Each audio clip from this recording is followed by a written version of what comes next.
Hi, everyone. My name's Todd. Welcome back to the Laundry List. We hope you had a great week. We got two very good friends of mine on today. Charles, a.k.a. Chuck, a.k.a. Flash, a.k.a. Proton, and Mark, just Mark K. Mark Kerr. Yeah. Oh, come on, a.k.a. the Smashing Machine, a.k.a. the Specimen. Oh, that's right, the AKA, Smashing Machine. I'll destroy everyone that crosses my path. Yeah, okay. This is decaf, so yeah. It is. Yeah. Excellent. We're excited to be here. We're going to have a little round robin today. We got a couple people that asked questions on Charles and Mark, aka the Smashing Teddy Bear, and actually someone had a question for me. So we're gonna answer some of the questions and just have a little chit chat. So before we get started, and just, also we're coming live at the studio here in Old Town Scottsdale, and I got to tell you, the weather has really turned. I was up this morning, I don't know, 6, and I had all the windows open. My dog was outside for like an hour and a half, and it was like the first time I can remember where I was like hanging out outside for a while. Yeah, for sure, without just like being super hot and like just sweating. So I'm excited, like the turn and the weather is like finally here, and it's like we can start hanging out outside, playing pickleball outside, and it's great.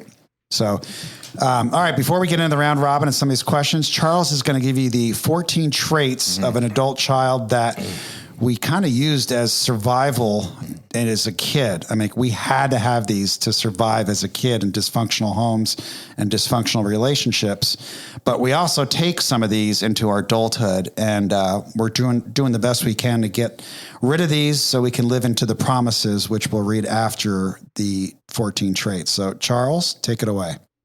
If you identify with a large number of these, keep listening. Number 1, we became isolated and afraid of people and authority figures. Number 2, we became approval seekers and lost our identity in the process. Number 3, we are frightened by angry people and any personal criticism. Number 4, we either became alcoholics, marry them or both, or find another compulsive personality such as a workaholic to fulfill our sick abandonment needs. Number 5, we live life from the viewpoint of victims, and we are attracted by that weakness in our love and friendship relationships. Number 6, we have an overdeveloped sense of responsibility, and it's easier for us to be concerned with others rather than ourselves. And this enables us to not look too closely at our own faults. Number 7, we get guilt feelings when we stand up for ourselves instead of giving in to others. Number 8, we became addicted to excitement. Number 9, we confuse love and pity and tend to love people we can pity and ultimately rescue. You ever done that, Mark? Yeah, a couple times. We're getting into that. Number 10, we have stuffed our feelings from our traumatic childhoods and have lost the ability to feel or express our feelings because it hurts so much. This is also known as denial. Number 11, we judge ourselves harshly and have a very low sense of self-esteem. Number 12, we are dependent personalities who are terrified of abandonment and will do anything to hold on to a relationship in order not to experience those painful abandonment feelings.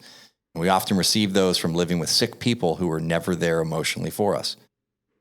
Number 13, alcoholism is a family disease, and we became para-alcoholics, also known as codependents, and took on the characteristics of alcoholism, even though we never picked up a drink. And finally, para-alcoholics, codependents, are reactors rather than actors. Excellent. Thanks, Charles. Oh, geez. Charles, you want to read? So that's what we have as growing up in some crazy ass homes, and this is what we get when we do the work. Yeah, these are known as the promises of ACA, and this is what we can get. And number 1 is we will discover our real identities by loving and accepting ourselves. Number 2, our self-esteem will increase as we give ourselves approval on a daily basis. I'm good enough. Number 3, fear of authority figures and the need to people please will leave us. Number 4, our ability to share intimacy will grow inside us. Number 5, as we face our abandonment issues, we will be attracted by strengths and become more tolerant of weakness. Number 6, we will enjoy feeling stable, peaceful, and financially secure. Number 7, we will learn how to play and have fun in our lives. Number 8, we will choose to love people who can love and be responsible for themselves. Number 9, healthy boundaries and limits will become easier for us to set. Number 10, fears of failure and success will leave us as we intuitively make healthier choices. Number 11, with help from our ACA support group, we will slowly release our dysfunctional behaviors. And finally, gradually, with our higher power's help, we will learn to expect the best and get it. Excellent. Well said. Way to go, Charles. Well, that's pretty cool. And we got Mark Kerr, a good friend of ours. And I've known Mark for 25 years. And it's always good to have you, Mark, on the podcast and talk about our feelings and emotions and basically life, just talking about life. Yeah. This isn't something where you're talking about business and how to get rich or a sports podcast talking about wrestling, like none of that bullshit. Like this is the real stuff. Like this is, how do we get through some trauma that we've experienced? How do we be happy, joyous, and free? How do we love ourselves? I mean, at the end of the day, I think, we're born in this world and we leave this world. And that's like the big middle is like, how do we love ourselves and have a good time? Yeah. It's, since meeting back up with you and getting into ACA, this is like the secret sauce. It has been for me. Right. I've had one of the most productive years of my life in the last year. And it really is amazing, almost like what you say, be nice to my friend, right? Completely. Yeah, because we're the ones who beat ourselves up. A lot of times there's no one else abusing us anymore. Mm-hmm. We're just telling ourselves things like, we're not good enough. Why'd you do that? How'd you fuck that up? Yep. What's wrong with you? Yep. And really that's just getting replayed messages from when we were a kid, mm-hmm. right? Like your mom would tell you things, and one of the questions, actually, we might as well get right into it. One of the questions they had I think this was for Charles, but we can all go through our memory. One of the questions that a listener had was, if you could talk to your 11-year-old self that was in terror and pain of a memory you had from either, it could be a parent or it could be like a mentor or somebody in your life. I like to, use a parent, but if your 11-year-old self if you could, as an adult, if you can speak to your 11-year-old self and you have a memory of that 11-year-old being just absolutely in pain and crying and scared, what would you tell that 11-year-old self instead of like flying right into the laundry list and saying, okay, I'm going to do all these things to protect myself? What would you tell that 11-year-old right now on what to do in that moment of pure panic and terror? And this could be one of the Garys. This could be, any situation when you were 11 and you are freaking out because one of your parents just yelled at you and screamed at you or called you a name or beat you or whatever. Such a great question. And the first thing I'll say is, for some of us, the trauma could have occurred at 4 to 6. For some of us, it could have been 11. For some of us, it could have been from ages 16 to 18, right? So we'll just use the number 11, right? So what would I say to myself that was experiencing trauma, abandonment, right? The fears, the things that occurred within the dysfunction of my upbringing. What would I say to them? Charles, you don't need to go wreck you over the situations that are occurring. And that means what? Like you don't need to wreck you. Do reckless decisions, reckless behavior. I don't need to go anesthetize myself with alcohol and drugs. So at 11, you were doing that? Well, no. So mine came later, right? I was a late bloomer, and my trauma and my dysfunction and the things that occurred within my household occurred later. Now, granted, if I look back, I come from a family that was divorced at a young age. My parents separated at a young age, but you only know what you know as a child, mm-hmm. right? And I was shielded. I didn't know it wasn't normal to not have a dad in the home. It occurred when I was very young. Right. What was normal to me, which I then later take into my, so I guess divorce in and of itself is a potential dysfunction, right? Because it's telling me that it's okay to leave the relationship at some point. So that's what it was. Like, dad isn't at home. And that's actually how I was as a father. But I think we're more specifically, right? So I'm talking about, what am I saying to myself that was in fear or I would trauma as a kid. until I didn't come to terms until much later that the certain things were unnormal. But as pertains to this question, I think that we're talking about fears and harm and trauma. I would tell myself it's not necessary to go harm me because you're hurting me. It's not necessary, Charles. You don't need to go hurt yourself. You're damaging yourself. You're on your own. Mm-hmm.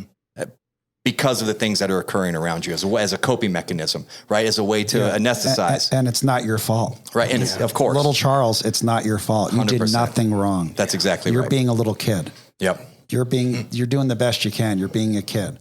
Yeah. 100%. It's all on them. Now as an adult and we've done the work, we can see like this has nothing to do with the kid. This has everything to do with the parent that doesn't know how to unconditionally love their kid.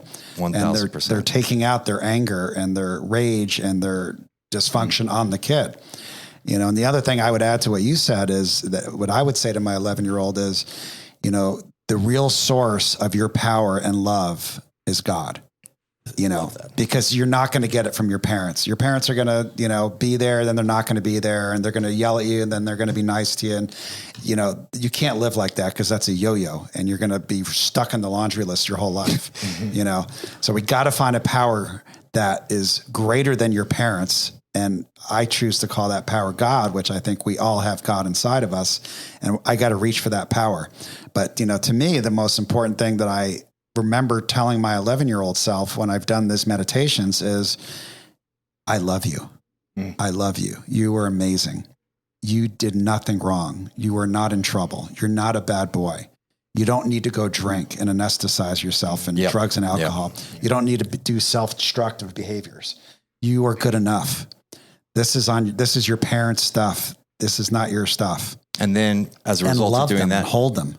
Absolutely. And then we become responsible for our own lives, right? And we forgive, because what we would do, a lot of this it's all in the laundry list, is we're blaming them for the way we are today. Yeah. And we heard that from Paul last week when he said, hey, what turned it around from you was he forgave him and then became responsible for his own life, and didn't just say, well, it's because my dad's a homeless, asshole, and the way the things he did to me, that's why I am this way.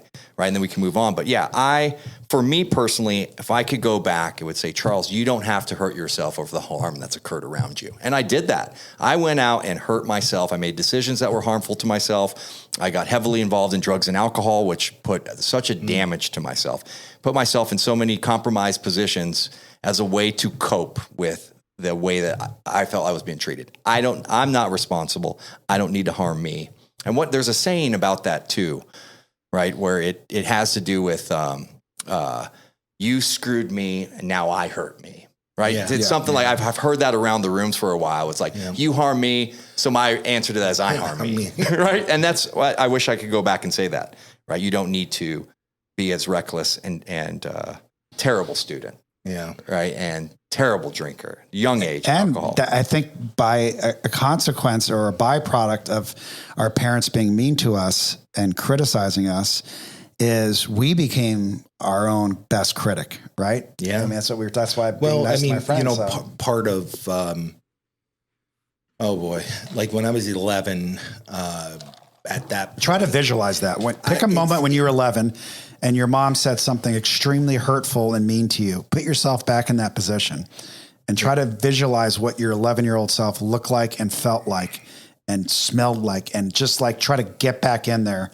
Because I do this in a visual meditation, and I probably cry 90% of the time I do this. And it's amazing how you can just literally put yourself back there in that situation. So, I mean, for me, it's like one of those things where, I've talked about it before, but I was molested by a family member, a father-in-law, and 11 was kind of the peak of it.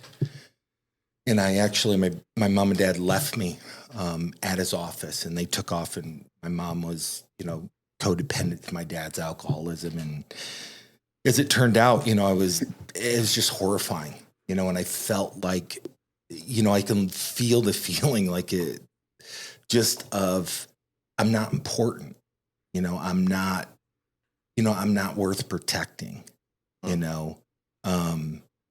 that they should know better, that he was a predator, and, just the feeling of just this shame and guilt of like, I'm never going to measure up. I'm never going to be enough. So you felt like Just you did something wrong. absolutely. This wouldn't have happened if you were like this great kid. Yeah. Like, yeah. And at some level you deserve this. Yeah. I mean, it was deep. And, you know, everything that happened after that was this constant battle to prove to my mom that I was worth it. You know, that I was worth her attention and worth her praise and worth it. You know, it's a very fine line because, you know, obviously a lot of my success in my life has come from my mom's little pushes or my ability to do it.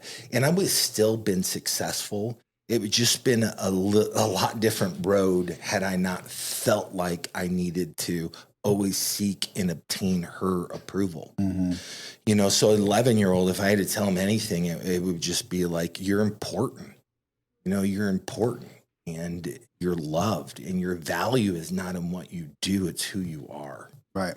You know, and that's a hard message for, you know, a teenager to get and understand that, like, you know, but an adult saying that to me at that moment in time, if adult Mark could actually go back there and go, hey, buddy, come here, you know, give me a hug. I was get emotional, but yeah, I mean, but that's what we need to do. We need to go back and I think heal that relationship or that trauma that happened to that kid, because that kid doesn't know the difference between like love and he doesn't know the difference between like being lovable and unlovable. Like he doesn't know what it feels like to be lovable. All he knows it feels like to be a piece of shit. Yeah. And he can't even feel safe to tell his parents, like, look, this shit's happening to me and you need to protect me. You need to love me. You need to make me feel safe. So when I'm criticizing myself and beating the shit out of myself and telling me I'm no good and how could I have done this? It's like the same thing. I'm doing that. I'm 11 years old, but now I'm in my 50s and I'm still doing that shit. I know. Yeah. So I need to turn that around and say, no, I love myself. I'm a great person. Like, you know, I've heard some people say mantras are bullshit, you know, because if there was no problem, you wouldn't have to do a mantra, and there is no problem. Okay. I get that on a theoretical basis, but like doing mantras is retraining my mind.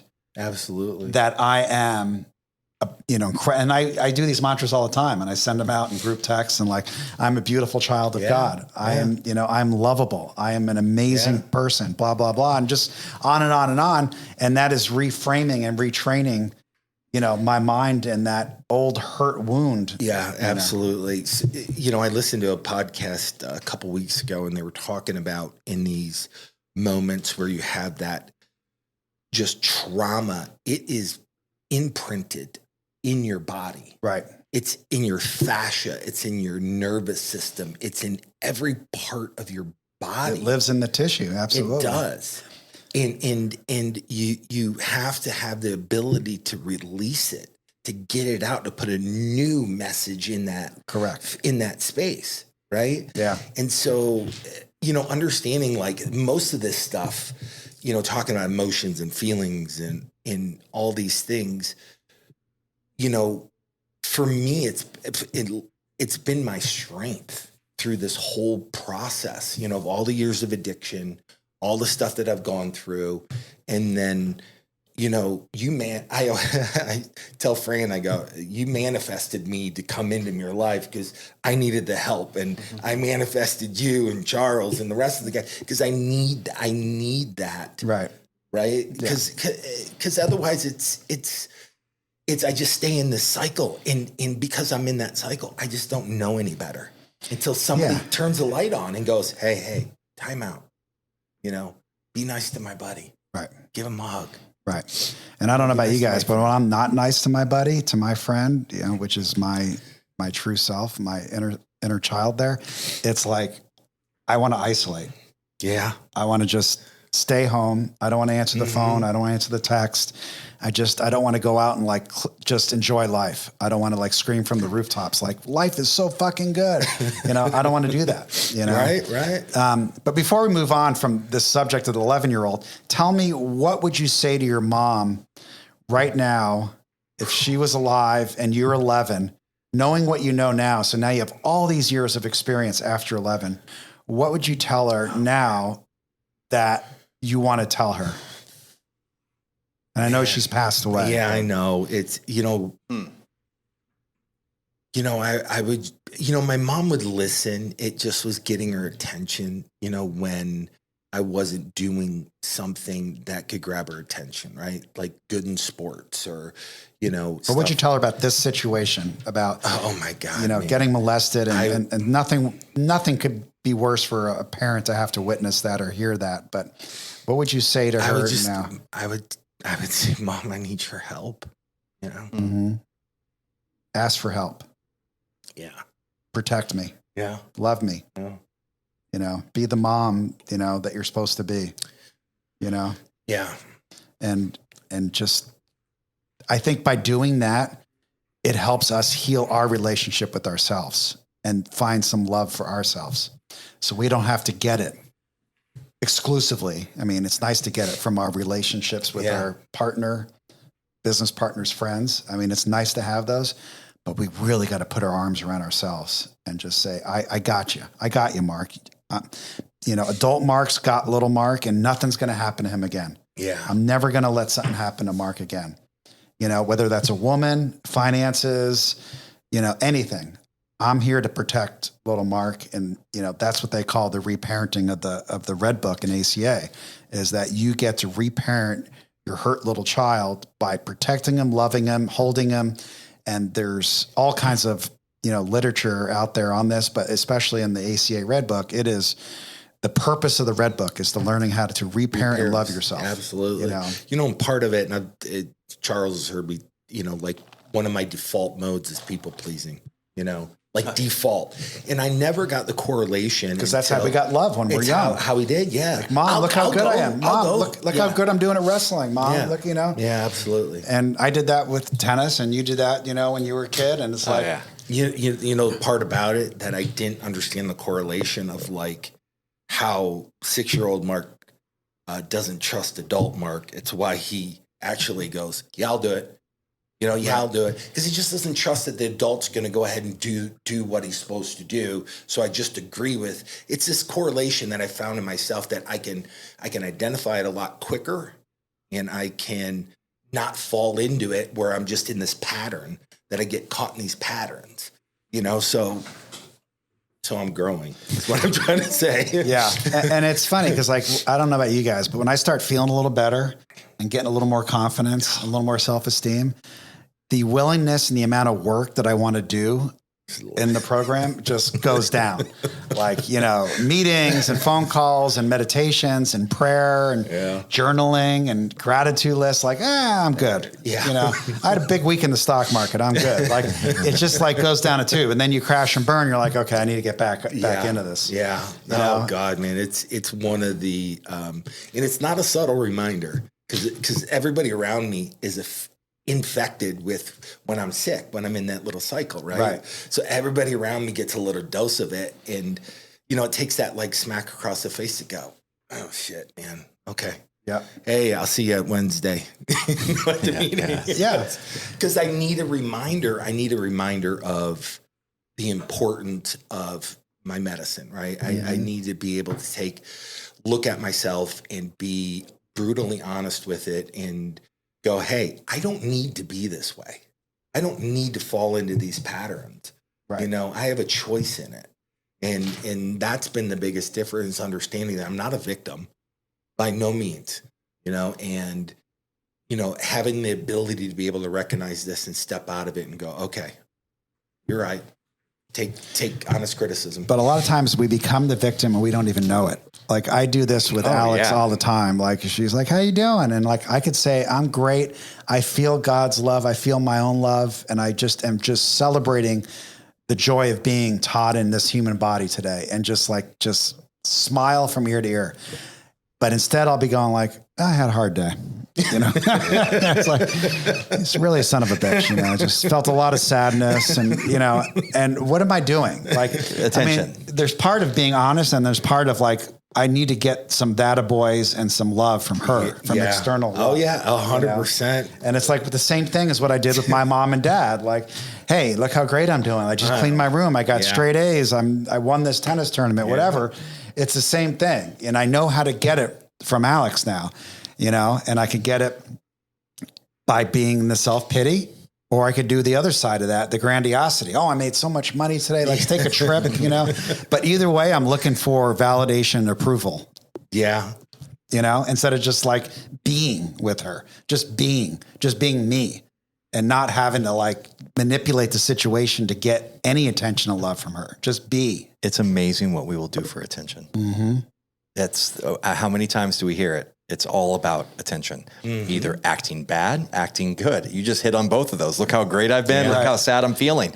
It's attention. I mean, that's what's behind people pleasing to a large degree. A large degree, and I think that 95% of the way that I behave is for some form of attention in some way. It's wild. Yeah. And that has to come from within and from God, and then we're free from that bullshit. Yeah. Well, I mean, look at all the guys and I've been in this camp, that drive expensive cars. For nothing but attention. And for attention. I always laugh at the yellow Ferrari. Yeah, and I had that for 6 months. That was your game plan back then. The yellow Ferrari was, that was the centerpiece. That was the centerpiece. That was going to fill the hole in the heart so deep that the yellow Ferrari was going to fix it. And wasn't that at a time where the Ferrari was 105 and you had 110?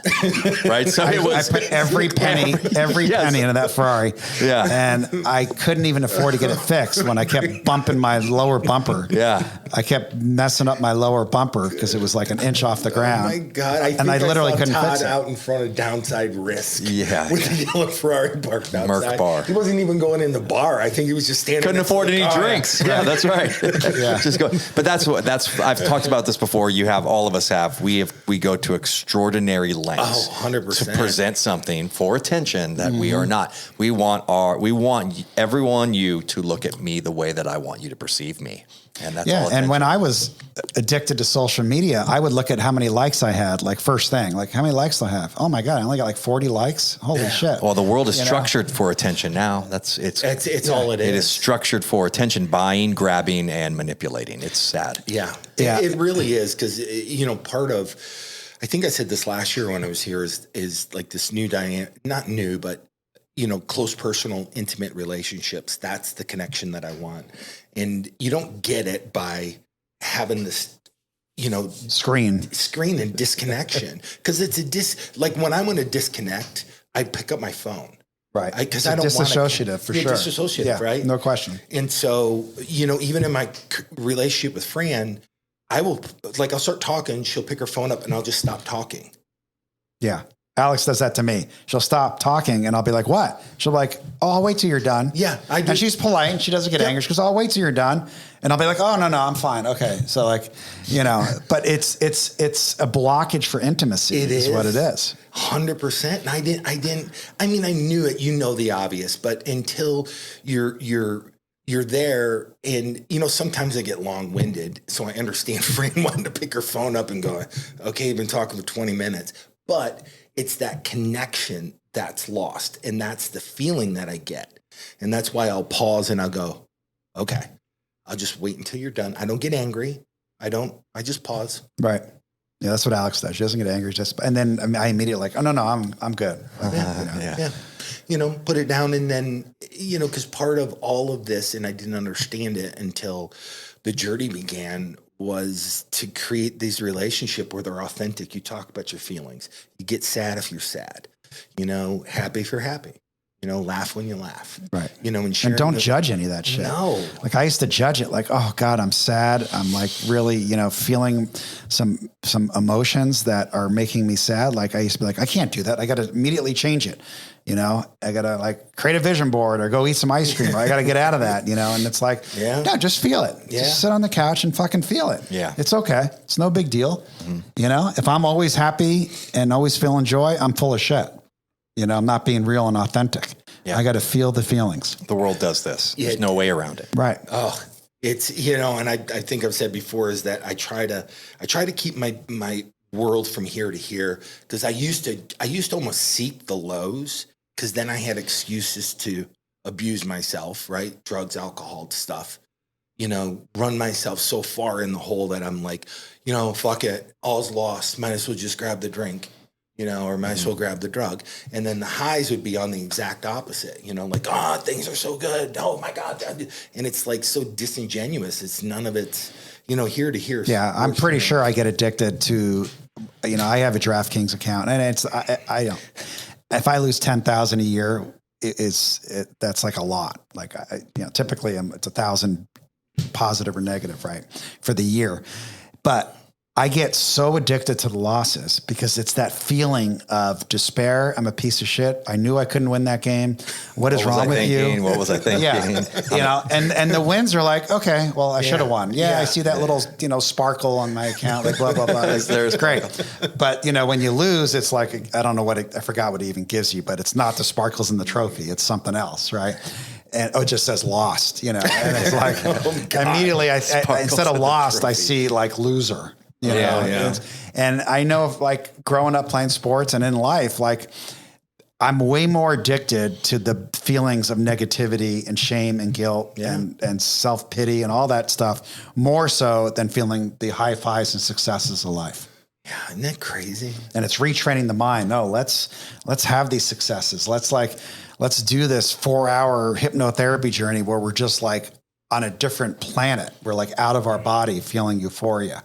Like, let's do that, instead of like walking around where it's almost like purpose driven by the physical plane. Like, oh, we had a good month in sales today. Oh, we signed Andre. Oh, like that's creating the joy in my life. But with that comes the other side of that.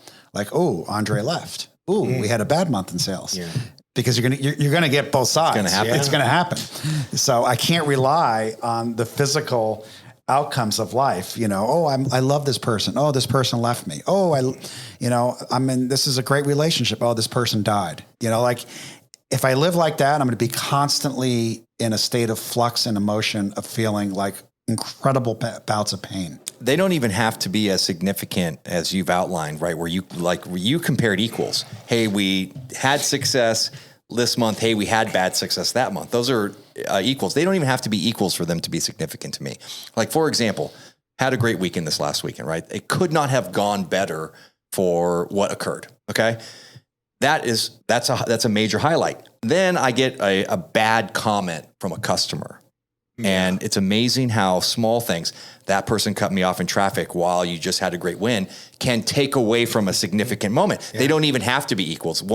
If the negative evenness, for example, let's just say you win 50 grand gambling, but you're destroyed over the $500 loss. Question. They don't have to be equals, and that will eat you up more and distract you from the positive of what just occurred. That happens to me constantly. And those are the things that I have to be careful, because what is the saying? The ants eat your lunch, right? These little small things, I have to realize that those are just the little bumps in the road, right? Or even more so, giving power to things that don't deserve power. Giving power to insignificant little defeats or losses along the way is what sends me down a spiraling road of relapsing back into people pleasing and relapsing back into, the laundry list traits that we read. I mean, you guys have experience with that? Oh, yeah. It could be the greatest damn experience. Then someone says, hey, you suck because I got my product a day late, right? Then I'm like, what? Well, yeah, that's that inner critic, the inner instead critic. Of just saying, okay, whatever, this, okay, I'm sorry, I apologize. We'll get the product out to you. No big deal. Let it go. Let it go. Yeah. But the inner critic and the hurt little kid, whether it's 6, 16, 5, it doesn't matter. Yeah. It's like, look what you did, you fucking idiot. Yeah. Loser. Yeah. And that's the childhood shit. And that's why I think there's no better promise than in that red book that we learn to reparent ourselves. So when those events happen as an adult, they don't affect us. Yeah, or we just deal with them and move on. When you look at the definition of a mistake in the dictionary, it's like a very freeing definition. It's like, something that happened that you can correct if possible. And if not, you just move on. It's a very freeing definition when I read it. But in my mind, a mistake is end of the world. End of the world. Yeah. You are a piece of shit. How could you have done that? What is wrong with you? And literally, like I can hear my mom and dad's voice as a kid. Like, what is wrong with you? Yes. Like, with that absolutely. passion, Yeah. And we got to correct that with these little things. And it's like little small wins, like the gratitude list, doing a gratitude list every single day. And I've been doing it for a long time. I've missed some days, but like every day I do it. I'll read you mine from this morning, and Mark gets mine, I think. I do. But I do. Like today I'm grateful for the love and support of my friends. Grateful for Bam, a guy I sponsor in prison, who's really just given such joy to my life. Grateful for my sponsee, Alex, in New Jersey. He's a special, loving kid. So grateful for my parents. Grateful. I love when I sleep and I feel emotion when I sleep in my dreams, and that permeates in my dreams. I feel God inside of me and outside of me every day. And I know that we are all one. Every single human being on this planet, we're all one, and we're all connected with that divinity of God inside of us. I'm grateful for Morris and his call yesterday. One of my best friends is riding his bike through the Pacific Trail from Canada to Mexico. And this is the second time he's done it. Wow. And he's in his 60s. And then I'm grateful for the ACA program that's helped me so much to find my true self. So like just doing that every day and sending it out and reading it and letting it resonate and like marinate changes my psyche and changes my energy flow. And that's important, because the first thing I usually do when I wake up is, oh, fuck, I forgot to do that yesterday. Oh, the market's down. God damn it, I put on some weight. I mean, it's just like immediately all the way across. Self-criticism. Yeah. Yeah. So I got to interrupt that with like doing some readings. This is one of the books I read every morning, The Way to Love. Yeah. By DeMello. And then I do, the gratitude list and some prayers, thanking God for my life exactly the way it is, and just being grateful for who I am and having this experience. But otherwise, I could wake up like, oh shit, that customer, fuck, look, he just, we're short inventory. Oh, it didn't arrive. Because you immediately can go into that. And look, that's stuff that has to get taken care of, but you can give yourself a little reprieve in the morning or at night and not focus on any of that, physical stuff, 3D stuff. You can focus on the spiritual stuff and making yourself more connected 100%. With yourself and God, right? 100%. Yeah, it's been, like I said, this past year has been the most growth that I've had in a lot of different categories in my life. I've never been sober this long. It's like never 5 years, huh? Yeah, never had an opportunity to even get here, right? Because I would always figure out I'm just not worth it. Anyways. So what would you tell the athlete who just got a career-ending injury, UFC guy, wrestler, whatever you want to call him, had a career-ending injury. His whole life was in this world. Now he's depressed. Now he's starting to do drugs, and now he's isolating, and now he's starting to like harm himself. What would you tell that guy? Man, that's because it probably happens every day. Right? Oh, it does. It does beyond anything that's reported, right? Anything you see on social media. So true. A lot of what, I didn't understand, and it took me forever to figure it out. There's so much more life in front of you. Like anybody's fighting career, athletic career is just a short little window, right? Like when I was done with fighting, I thought that was my value to the world. I thought that's all I had to offer, right? So your confidence and self-esteem and self-worth went down. Oh my God, it was. I literally disconnected from the world. It was the longest period of isolation, I cut myself off basically from my family. Drinking and drugging was the solution. Yep. Because that gave you some relief, 100%. Yeah. It gave me relief where I didn't have to think about, I could have extended my career longer. I could have finished it different. I could have done this. I could have done that. MMA had just started skyrocketing, all of this. And, I didn't understand that. God has put me here for a purpose, and that purpose wasn't to be a mixed martial artist, right? Mm-hmm. That purpose was to help and change as many people's lives as I possibly can. So helping people. That's it. Right? Right. So it's this little goes back to the teachings of Jesus. Yeah. Like he didn't go around saying, look how great I am. And look at all these people following me.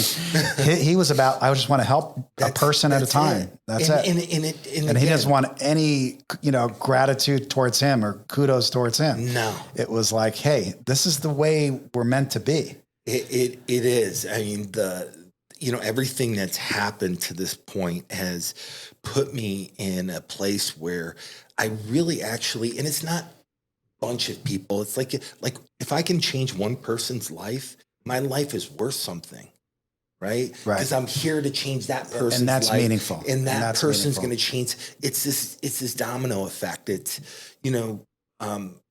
it's just incredible how much my ego, self-esteem, self-worth, everything was tied up in being, a mixed martial artist. And when that ended, it was this devastation, and it was this long period. And now that I've opened my eyes back up, I'm like, wow, I had such a narrow view of my life, man. My life is worth so much more than that. I mean, Mark, I got one. I'm sorry. Go ahead, Charles. That's the answer right there. I love that. So there is a saying in our recovery, which is, I'll paraphrase it, no matter how dismal or shitty or terminal the situation, if we can find how our situation can benefit others, there's so much prosperity in that. Yep. So you use the athlete analogy. What about the guy that just got told he has MLS? Yeah. I'm sorry, ALS. Right. Yeah. ALS. And he has 2 years before his body's dead. Yeah. And I have a friend that's in that situation. You know what he did? He didn't just say, throw up the towel and say, I'm done, like the athlete that maybe is permanently injured. Well, I know nothing else, right?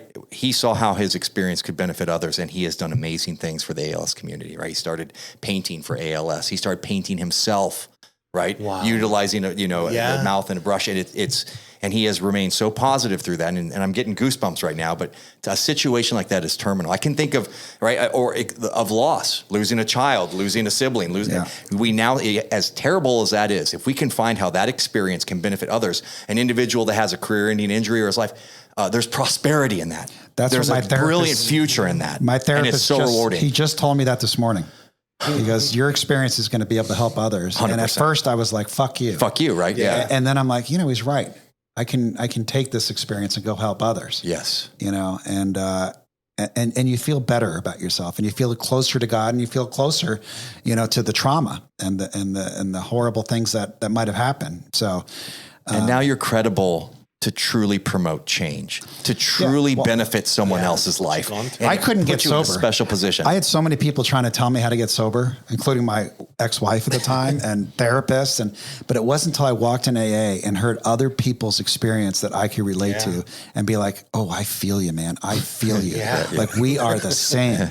I mean, that first AA meeting, I cried my eyes out because the guy was telling my story on the despair and the hole in the heart and feeling so insecure in life, in like sports and talking to women and school. And he was talking to me. It was like, he was telling my story. Like he read my mind and like, oh, now he's telling my story. And it's like, okay, now I will do what you guys want me to do because I trust you. Yeah. I wish that the recovery programs, AA, CA, all of the drug addiction and alcohol related programs had a laundry list. Yeah. Because the ACA laundry list is so easy if you have it to immediately identify with. How many people have we heard that have said, I read it and it hit me in the gut? That's what was my experience on your front porch, Todd. Yeah. And imagine if there was like a laundry list for the alcoholics and drugs. Right. You've ruined every relationship that you've ever known. You've spent every dime that you've ever had. You've shit on everyone that's cared about you. You're like, okay, I get that. There isn't one though. There's just the steps, and they don't make sense if you're new. But that's the power in that laundry list. It's so well written that if you identify with it, you're like, I'm ready to make some changes. Yeah, I'm ready to make some change, and that's why we read this first before every episode. Yeah, right. And that's the power in that, because everyone that has it, they get hit with it across the face if they have them. Yes. Oh yeah. Yep. There's no avoiding. Like, wait, there's others that do that shit. Yeah. Because that's the other one that I did. Like coming in here is like, holy shit, there's a bunch of people that have this shit. Yeah, that was Todd's point, right? Yeah. Like you start hearing your story, but hopefully guys stay long enough to hear something they identify with. Yeah. Next week, we're doing a podcast with a very special friend of mine who's in recovery too and does a lot of this work. I think you guys both know him, Donnie Starkins. Old softball guy. Yeah, he played at ASU baseball and Did he play softball? He did. He was on we started the Arizona Sober Softball League here, and now that's blossomed into something enormous. That's recovery-based softball. But Donnie was on our teams early on, and could he hit? Come on, he's a Hall of Famer in that sport. Is he really? He's one of the best that's ever played. He was really good. Wow. Yeah. Yeah. Well, he has a podcast. I know he wanted to have you on. Yeah. With Darren Waller from the Giants, starting receiver from the Giants. Him and Darren have a great podcast, and but he's going to come on and talk about his experience. I love it. And we're going to do that next Thursday at 1. So we're going to switch it up a little bit. But no change to the release for our listeners, though. They will have no difference. They won't notice the difference. They won't know, but they will know that that we had Mark on, and and Mark is a remarkable man, humble.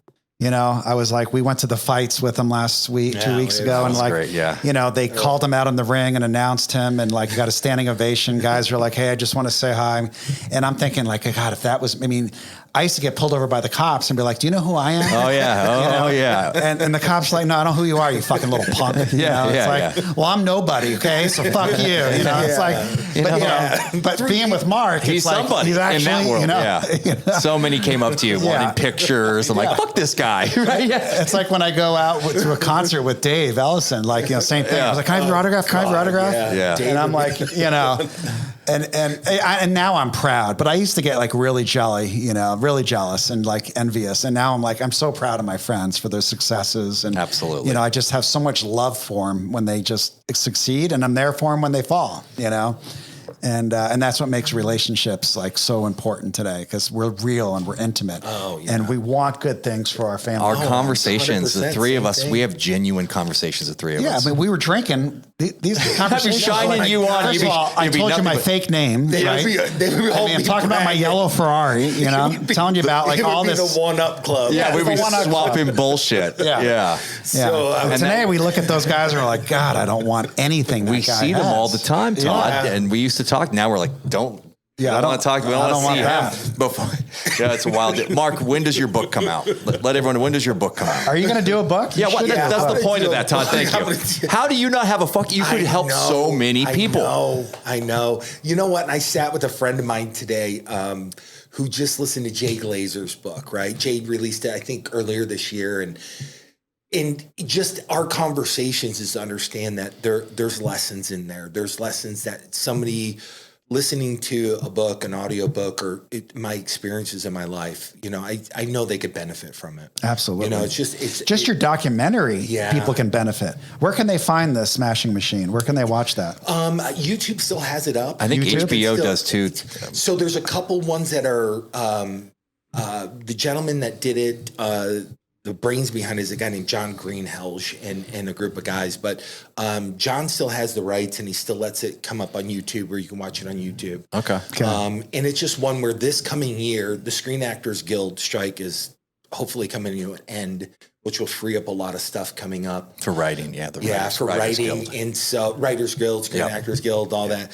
So coming up in 2024, I should have a busy year. I'm hoping to do Paramount Plus, a series they're going to do based off The Warrior, the movie that a guy named Gavin O'Connor did in 2011. And then hopefully this will get the project with The Rock unstuck and moving Get it forward. off the ground again. Oh, yeah, The Rock. Yeah, because oh my God, man, you talk about timing, and this is being like everything happens for a reason. Right? You go through your experiences for a reason. You go through your experience for a reason, so you could be exactly where you are right now. Correct. Right? And so the announcement in 2019 that The Rock was going to do a movie based on the documentary, right? So a pandemic happens, the whole world gets locked down, blah, blah, blah. It's for a reason. Always, yeah. And it's just, whatever that reason is, I've just let it go. And the universe has got it. God will take care of me. He's put me in this place. And you just have a good attitude and just be love and just be the nicest person you can be. That's all I can do. Well, let me tell you that The Rock is going to have to bulk up a lot if he's going to play you. Because how you look, if he's going to try to be like... even make it in football, right? You know what I mean? So he's going to have to really juice up to look like Mark Kerr. We'll get him on the good back stuff. in the day. Yeah, my youngest son just loved The Rock. And every time he was addicted to WWE when he was 7 and 8. Gosh. Bond was. was, and just Good. he loved The Rock, and whatever that saying was, can you smell what I'm cooking? Yeah. And he used to say that and get all jacked up and have pillow fights. Oh my God, I'd love to see that. Well, guys, thanks. That was a lot of fun. I really appreciate it, and I know this helped me and hopefully helped a lot of our listeners. I think last time we checked, we're coming up on the 10,000 listeners. So we're excited to have Donnie next week. Comeback Stories. Check that out with him and Darren Waller. Have you heard of that one? Comeback Stories? Yeah, it's a hell of a podcast. And, we're trying to spread the word of love and self-discovery. So be nice to my friend this week. We love you, and we will see you next week on The Laundry List.